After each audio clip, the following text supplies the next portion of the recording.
Welcome to the Corey story again, and I'm Corey Fraser.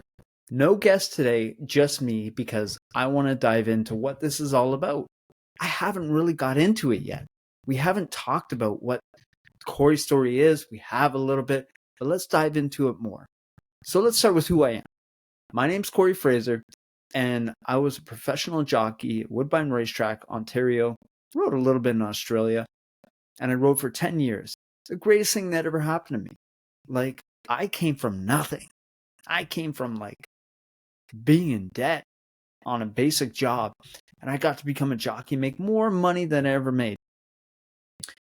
And I read some books, I made some investments, but the thing I want to talk about today, well, first of all, let's get into the Corey story. The Corey story and these stories that I want to get into, I'm interviewing athletes and how they invested their money. And I'm going somewhere with this, is because 70% of athletes retire broke. Now, there's a reason for that.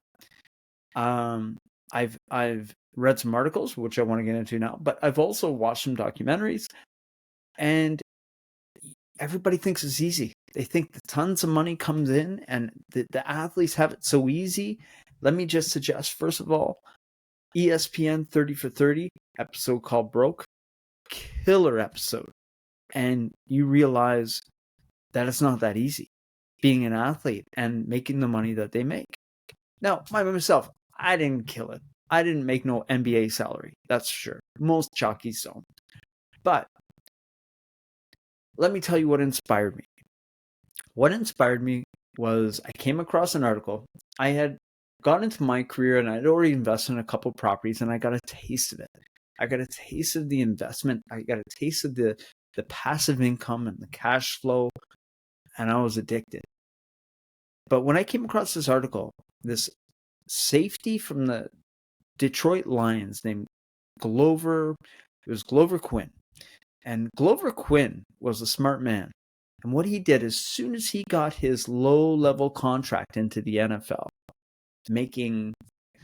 so what was Glover Quinn making? Glover Quinn was making $210,000 about dollars a year in his first 5 years of his career on his first contract. Definitely not a crazy contract, but what he did is what inspired me.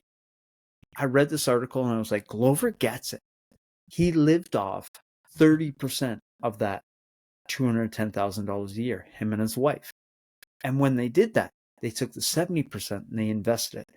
Fast forward 5 years, and now Glover Quinn is making as much with his investments as he is with his NFL career.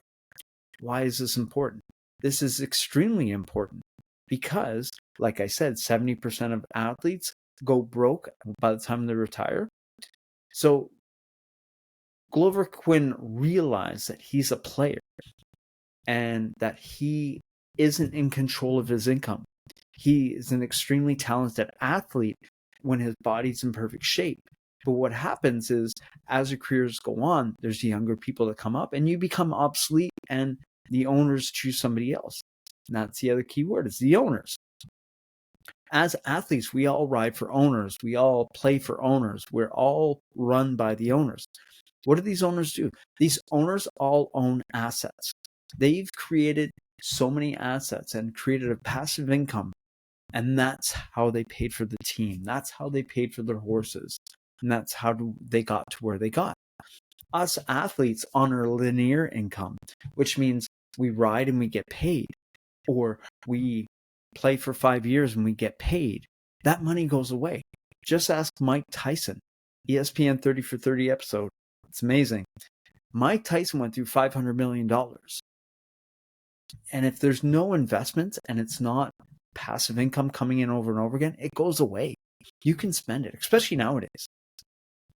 And so what I want to say is this money that we have is a gift. And what I realized in my career, if I had started with the right guidance that I have now, like I'm in a new career now, and when I get good again, it's going to be 10 times better than it was before, because I'm going to be living on that 30% like Glover Quinn did. Read the article. I'll put it below. Glover Quinn is on top of the world right now. Glover Quinn took that money and he put it into an IPO. He got initial public offering of a small company called DraftKings, and he got involved with FanDuel. So he took that money. Now he's worth millions, and he can do whatever the hell he wants. His career is over. He doesn't care. He can have fun. So what if, this is my point, what if you were an athlete and you just became an athlete recently and you were the greatest thing ever? Like, you were the Tom Brady of your sport.